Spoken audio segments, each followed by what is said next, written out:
সম্মানিত দর্শক, দেখুন আল্লাহর কি অশেষ কুদরত, আল্লাহর কি অশেষ রহমত।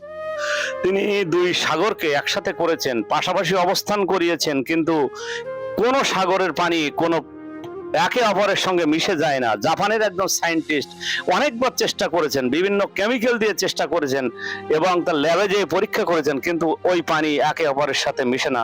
দর্শক মণ্ডলী, আল্লাহ সুবহানাহু ওয়া তাআলা এই পানিটাকে, এই সাগর দুটিকে আর রহমানের 20 এবং 21 নম্বর আয়াতের দ্বারা আমাদের রাসূল সাল্লাল্লাহু আলাইহি ওয়াসাল্লামের মাধ্যমে 1500 বছর আগে এখান থেকে বলে গিয়েছেন।